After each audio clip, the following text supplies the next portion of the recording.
Bonjour et bienvenue à ce nouveau cours sur les équations de droite. On va aujourd'hui passer à une propriété très importante sur l'équation cartésienne d'une droite. Alors je vous rappelle brièvement avant de commencer que l'équation cartésienne, eh bien, c'est une expression de la forme ax plus by plus c égale à 0. D'accord? Alors, la question que vous pouvez vous être déjà posée peut-être, c'est pour quelle raison on utilise cette expression pourquoi en fait on a trouvé cette expression pour indiquer une droite. Eh bien, la raison, c'est celle que je vais bientôt vous indiquer. Du coup, accrochez-vous un instant, parce que je vais vous expliquer cela avec un exemple que je me suis déjà préparé ici au tableau. Alors, qu'est-ce que ça, qu'est-ce qui peut identifier une droite à partir des éléments que vous connaissez déjà et qui sont ici d'ailleurs déjà présents? Regardez, si on regarde un peu ce repère, on s'aperçoit qu'on a dedans deux éléments. Le premier élément, c'est un point. Vous l'avez juste ici, c'est le point de coordonnées 1, 1, c'est le point que j'appelle le point A.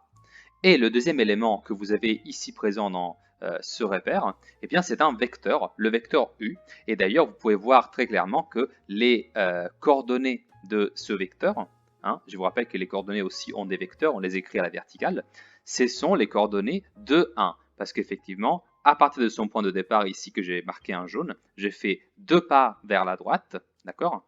Un pas, 2 pas, et ensuite je fais un pas dans la direction horizontale vers le haut, donc c'est un pas dans la direction verticale. Vous voyez, un pas, donc 2 pas horizontaux et un pas vertical juste là. D'accord? Donc ce vecteur-là, c'est le vecteur 2, 1. Ok. Maintenant, comment je peux construire une droite à partir de ces deux éléments? Donc un point et un vecteur. Eh bien, si j'ai un point et que je considère le vecteur U me donne une direction, d'accord? Je peux par exemple dire que ça, c'est la direction identifiée par le vecteur. Mais comme les vecteurs, je vous rappelle, les vecteurs, ils peuvent être copiés autant de fois que l'on souhaite, tout en obtenant le même vecteur. Donc ça, vous voyez, c'est une copie du vecteur U. Donc c'est encore lui. Du coup, vous voyez, si je vous dis juste la droite identifiée par le vecteur U, eh bien, je n'aurais identifié pas une droite, mais une infinité de droites qui sont toutes parallèles. Par exemple, ici, je peux encore faire une autre copie, toujours avec le vecteur U, vous voyez, et identifier encore d'autres droites. Donc, vous voyez, juste avec un vecteur, je ne possède pas assez d'informations pour identifier une droite. Cependant, si je fais une copie du vecteur fixé sur un point qui, lui, ne bouge pas, donc imaginez juste de faire la copie du vecteur U, mais qui passe par le point A, d'accord? Eh bien, là oui, j'ai obtenu une seule droite. Quelle est cette droite? Eh bien, c'est la droite bleue que je suis en train de vous tracer maintenant, que j'obtiens en prolongeant ce vecteur-là. Mais comment je peux dire ça d'un point de vue mathématique? Alors maintenant que vous avez compris quelle est l'idée, je m'efface juste rapidement les autres droites qui du coup ne marchent pas, elles, et je me pose la question, comment je peux faire pour déterminer à partir de ce vecteur et de ce point l'identification de cette droite, et surtout quel est le lien avec l'équation cartésienne. Alors laissez-moi du coup vous expliquer en prenant un point qui est un sorte de point fantôme. Lui, ce sera le point M, et je vais appeler ses coordonnées X et Y. Ne vous inquiétez pas, vous allez comprendre pourquoi très rapidement. Alors, pourquoi j'ai pris ce point-là de coordonnées X et Y? C'est parce qu'en fait, pour le moment, je ne veux pas fixer un point précis, je veux juste dire soit M, un point de cette droite. D'accord? Juste M, ça fait partie de cette droite, et je dis que ses coordonnées sont X et Y. Voilà, très bien. Alors, la question c'est, quelles conditions numériques? Quand je dis numérique, je veux dire algébrique, je veux dire calculatoire. Donc, quelles conditions numériques puis-je utiliser pour m'assurer que M fasse bien partie de la droite.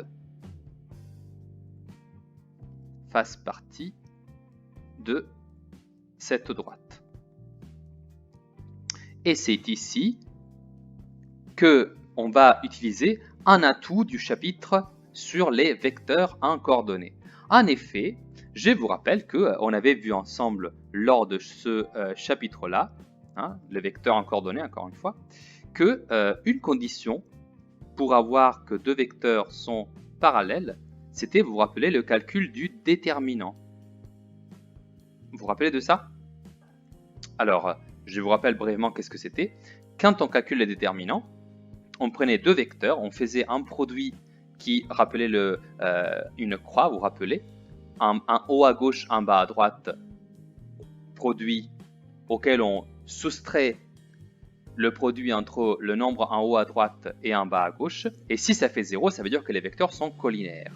Eh bien alors, regardez, ici je vais mettre en évidence un vecteur violet, qui est, lui, c'est le vecteur en fait AM.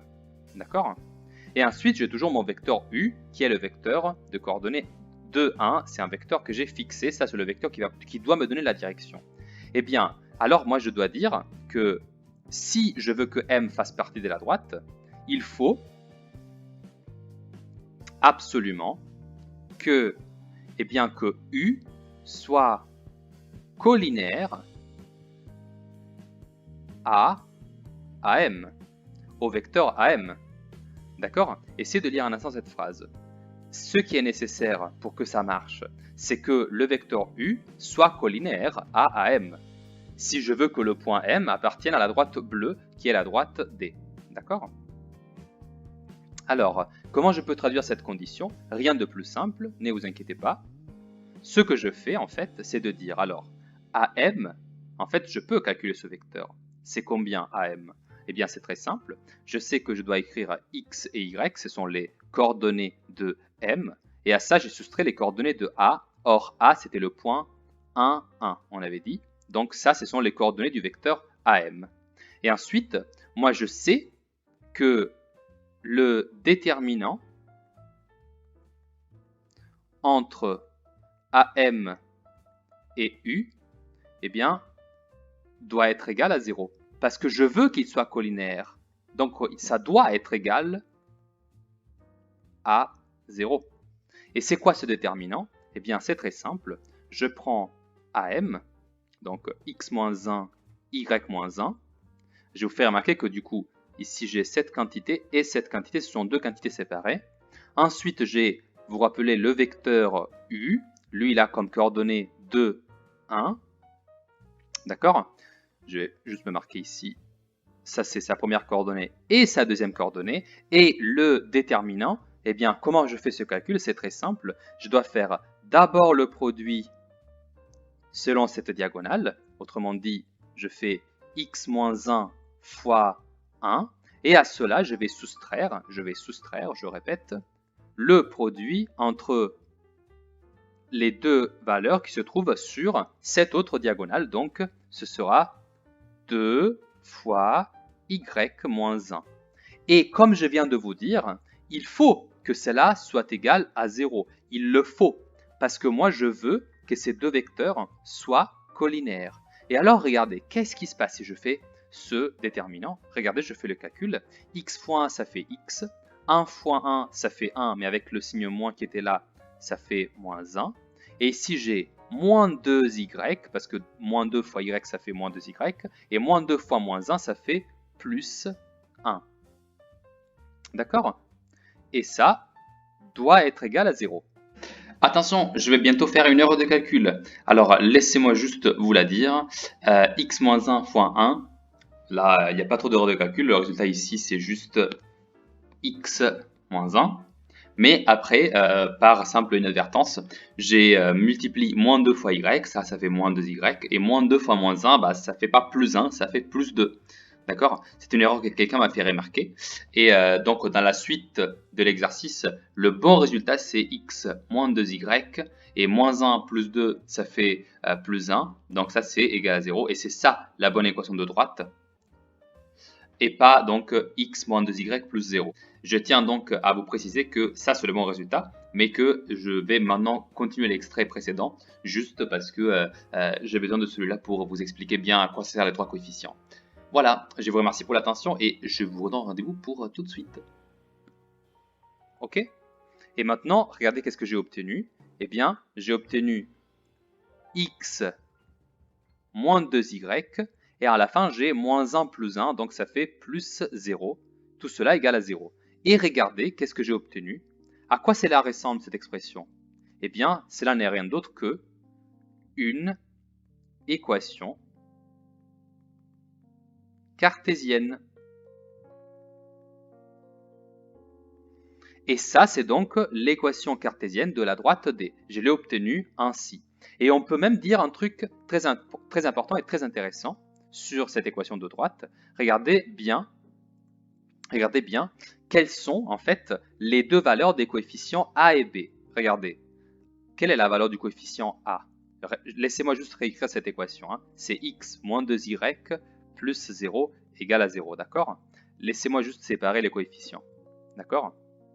Alors, le coefficient B, c'est très simple, c'est égal à moins 2. Le coefficient C aussi, c'est très simple, c'est égal à 0. Mais quel est le coefficient pour x? Vous savez, quand il n'y a rien écrit, ça veut dire que c'est sous-entendu qu'il y ait 1 fois cela. D'accord? Donc ça, c'est 1 fois x. Et du coup, ici, le coefficient, c'est égal à 1. Ici, c'était moins 2, on l'a dit. Et ça, c'était 0, tout court. Donc ici, je vais écrire que A était égal à 1. D'accord? Et maintenant, une petite remarque. Qu'est-ce qu'on peut remarquer? Eh bien, on peut remarquer que le vecteur directeur de cette droite, c'était U de 1. Et maintenant, regardez, on retrouve le petit 1 qui était là, eh bien, on le retrouve ici. En fait, c'est le coefficient de la lettre de la variable x. Et le 2, eh bien, on le retrouve presque pareil, sauf que c'est avec le signe échangé. Et c'est du coup le coefficient B, le coefficient de la lettre y. Donc en fait, chaque équation cartésienne d'une droite contient déjà le vecteur qui vous donne la direction. Alors comment on peut appeler le vecteur qui vous donne la direction? Eh bien c'est très simple, on l'appellera dorénavant le vecteur directeur. Parce qu'il vous donne la direction. Voilà, donc je vais résumer toute cette construction que l'on a fait avec une belle propriété. Laissez-moi du coup vous l'écrire ici juste à côté. Propriété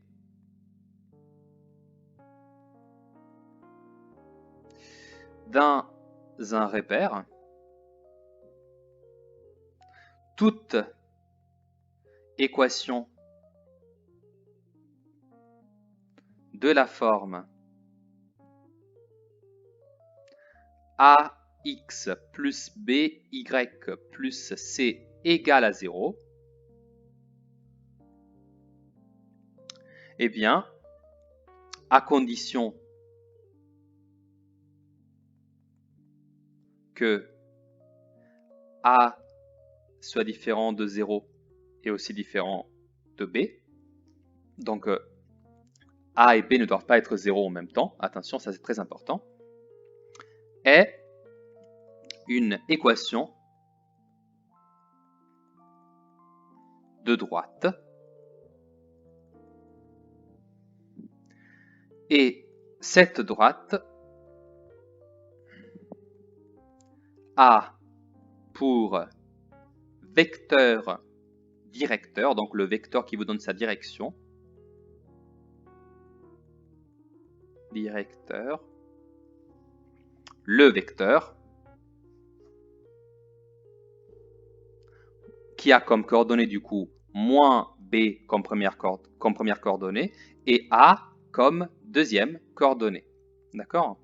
Donc vous le retrouverez toujours ici. C'est le vecteur qui a ces coordonnées-là en utilisant du coup b et a, les coordonnées de mon vecteur. C'est une relation extrêmement pratique parce que ça veut dire que dès que vous avez une équation de droite, eh bien, vous pouvez tout de suite comprendre quel est son vecteur directeur. D'accord? Alors, je vais juste vous faire un exemple avant de vous quitter. Je vous ai déjà fait un exemple avec l'exemple d'introduction, mais maintenant, je vous donne un autre exemple, un deuxième. Alors, considérons la droite D, cette fois-ci, donc une nouvelle droite, qui passe par le point A de coordonnées moins 1, 1, et qui a pour vecteur directeur le vecteur 2, 3. Alors, comment je fais pour déterminer une équation cartésienne de D? Eh bien, je vais utiliser la même technique, c'est-à-dire la technique du déterminant. Donc, technique du déterminant. Donc, c'est la technique de la collinéarité. Premièrement, je prends un point M de coordonnées x, y. Ça, c'est le point qui va appartenir à ma droite D. D'accord? Donc, je vais le marquer appartenant à la droite D. Ensuite, je calcule les coordonnées du vecteur AM. Alors, c'est qui AM du coup? Eh bien, c'est très simple. Je fais x et y, ce sont les coordonnées de M. Et à ça, je soustrais les coordonnées du point A. Ce sont donc moins 1 et 1. Vous voyez, je fais un passage de plus. X moins moins 1, ça fait x plus 1. Et y moins 1, ça fait y moins 1. Donc, il est juste là. J'ai calculé AM, du coup, je l'ai calculé. Et ensuite, juste, je calcule le déterminant entre AM et le vecteur U qui est le vecteur directeur. D'accord? Or, le vecteur directeur ici, c'est le vecteur de coordonnées 2, 3. Et du coup, je fais, attention au calcul du déterminant, je vous le fais bien grand. Ça, c'était le vecteur directeur. Il a comme coordonnées, je vous le rappelle, 2, 3. Et AM, il a comme coordonnées x plus 1 et y moins 1. Alors, du coup, ce que je dois multiplier entre eux, ce sont x moins 1. Alors, je vous fais en jaune les coordonnées du premier vecteur. Ça, ce sont les coordonnées de AM. D'accord? Je vous fais en vert les coordonnées du deuxième vecteur, c'est le vecteur U, marqué juste ici.